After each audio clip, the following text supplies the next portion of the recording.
Hi, I'm Christian, and I have a question for you.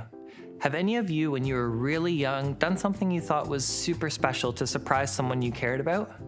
I can remember when I was young, my dad and we would always make a really nice breakfast for my mom on Mother's Day. We'd have waffles and fruit and icing sugar, and it was mostly for my mom, but I enjoyed it too.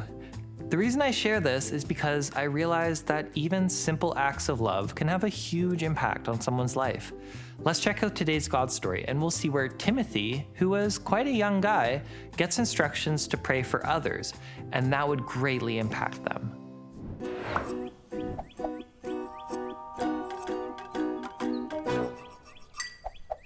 So a little known fact about me is I went to culinary school, which means I like to think I have a good palate and I can discern some food. But some of my friends wanted to test this. So we've got a blindfold this time and our trademark patent spoon on a stick 2000. They're gonna feed me some food, see if I can figure out what it is.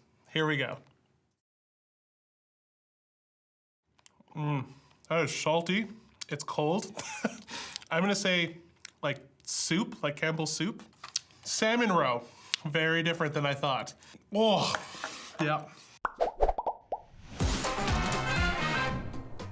Hey everyone, it's Aaron. It is great to be with you. Now, I have a friend named Cyril, and we were together and he started praying once, and it started like rhyming, and it was like a rap spoken word, and I thought, that's weird. So I went and talked to him after, and I said, Cyril, what was up with that prayer? And he said, well, prayer is about communicating with God, and that's how I like to communicate. Which had me thinking, well, how do I like to communicate? I usually like to verbally process, so I started doing that. I started praying out loud and having a conversation when I was walking by myself, and that's how I started communicating with God. So today we're talking about communication. Now, we're talking about communicating with God, but we're learning a little bit about it through a letter. Now, this is a letter from Paul to Timothy. Paul was the apostle, you know, the guy that was sharing the good news of Jesus. And then Timothy was kind of this person that was coming up. He was a little bit younger, and Paul was mentoring him, and he was kind of like a spiritual parent of him, if you will. So Paul wrote to Timothy in this letter, and there's lots of wonderful things in there. But we're gonna dial in a little bit to the fact that Timothy is a little bit younger, and even though we're young, we can pray for everyone. So today we're looking at 1 Timothy. It's one of two letters that Paul wrote to Timothy, originally named 1 and 2 Timothy. And you can find it in the New Testament near the end, right after 1 and 2 Thessalonians. So what we got going on in these letters is Timothy is a young up-and-coming leader. And Paul knows a lot about following Jesus, what he's learned throughout his years. And he's kind of sharing the stuff that he wants to pass on to Timothy. Kind of like I've done this, I want you to learn from me. So Paul starts this letter in a really cool way. May God the Father and Jesus Christ our Lord give you grace, mercy, and peace. Now imagine you got like a text that just started with that. You're paying attention what's coming afterwards. So after that intro, Paul gives him specific instructions about staying in the place where he's at and about correcting the false teaching that's kind of going on. But then he gets to a really cool point of saying that it's all about love. It's about the fact that love needs to drive what we're doing, and it helps us choose between right and wrong. And when we're talking about this true teaching correcting, it's about the fact that Paul wants Timothy to focus on Jesus, because that's where true teaching comes with. He wants to guide him and say, if you're gonna teach on something, for sure be focused on Jesus. So Paul continues in the letter. We're actually gonna read this part. I urge you first of all to pray for all people. Ask God to help them, intercede on their behalf, and give thanks to them. Pray this way for kings, for all who are in authority, so that we can live peaceful and quiet lives marked by godliness and dignity. First of all, pray for all people. Notice there's no qualifications. It doesn't say if you're old or if you know them that well, it just says pray.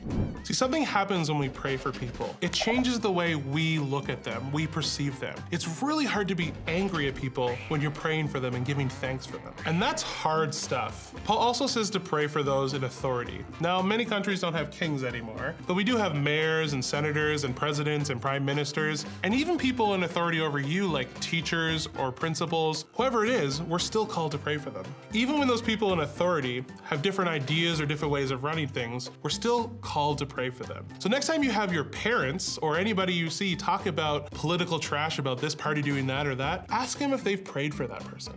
And Paul says to Timothy to pray that we can live peaceful lives, that we can live godly lives. And those are great things to pray for. Now, when we're praying, sometimes we get this image of praying in our rooms and by ourselves, and that's all we're called to do. And that's good. That's a good way to pray. But sometimes I think God also asks us to pray that we can help be part of it.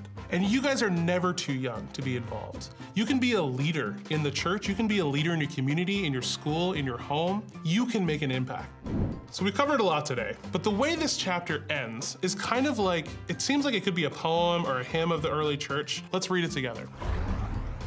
Christ was revealed in a human body and vindicated by the Spirit. He was seen by angels and announced to the nations. He was believed in throughout the world and taken to heaven in glory. Don't worry, I'm not gonna try to sing it. What an awesome way to end the chapter. Paul is reminding Timothy, and it's something we can learn from, is that we need to focus and be constantly reminded of who Jesus is. So there's two things I want you to take away from this. Number one, Jesus and his message is what we need to focus on. And number two, prayer is important. Talking to God, communicating to God, whatever that looks like to you, is important. And even though you're young, no qualifications, you can pray for everyone. That's it for this week. I will see you next week where we're gonna dive back into Timothy. As you've heard, today's big idea is, even though we're young, we can pray for everyone. Paul didn't ask Timothy whether he thinks he's old enough or qualified enough to be helpful. He simply said, pray. Pray for all people. There are many things in life where we have to be qualified for a specific task. Some tasks we have to be tall enough to take something off a shelf, or we need to be strong enough to carry a heavy object, or we need to know enough about certain things to be able to work with them safely. But when it comes to loving the way Jesus does, we simply need to be willing to do that. Let's watch this. Hi, I'm Lydia. Daddy said we could play video games, but it's on top of the cabinet. I want to open this. I can't get it. Safe. I can't reach it. Hi friends, my name is Paige, and as you've just seen, there are moments in life when it is simply impossible to do a specific task. It may be that we're too short and need to grow taller before we can reach something, or we might not be strong enough to do a specific task and we need to grow older and stronger muscles before we can do what we want to do. And sometimes we simply have to come up with a creative way to get the job done. But do you know there's one thing where age or height or strength doesn't matter? One thing that we can all do? That is to pray. Well, I invited my friend Anlay to share with us about a time she prayed for someone close to her. Hi Anlay, thank you for joining me today. Thank you for having me. So I understand that one time there was someone really close to you who got hurt pretty bad. Can you tell me about that? Yes. So, my Uncle Yappy and his dog, Sheena, were taking a walk in the woods, and his foot got stuck, and he tripped and broke his leg. Oh no, that's horrible. Well, was there anything you were able to do even though he hurt himself? Yes. I prayed for him every night. I visited him. I kept him company.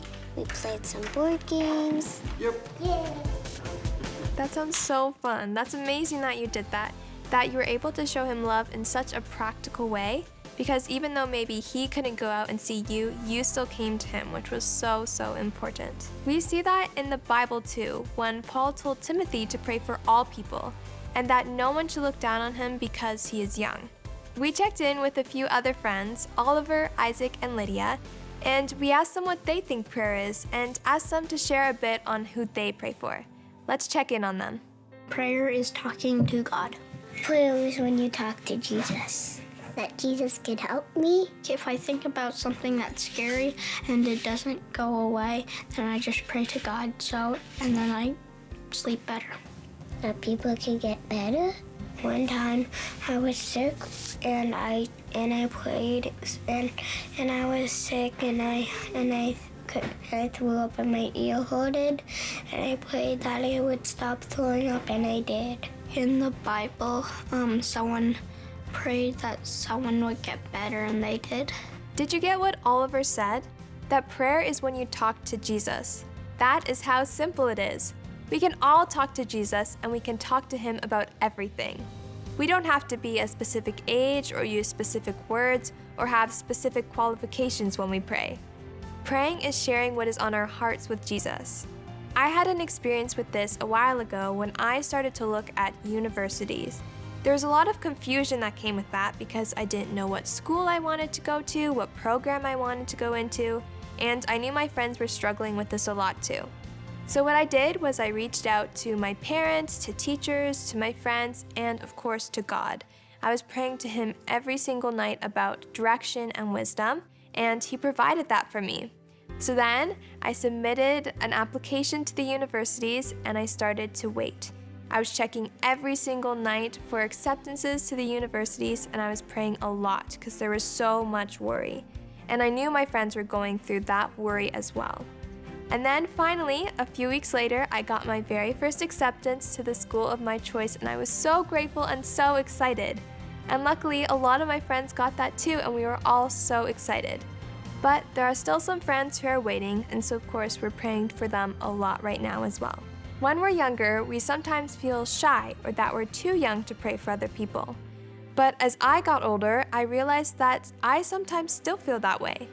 But listening to our friends today, I think it's clear. If we have a relationship with Jesus, we have everything we need to pray for others. We can pray for our friends and family, for our leaders, for people who are sick or who are struggling, and we can pray for wisdom and direction, and we can thank God for all the good things we see and the answers we know we will get. Today, I want to greet you with what Paul said. Don't let anyone look down on you because you are young. Well, until next time, we'll see you soon. Bye! Wow, prayer is something super special and it's so powerful.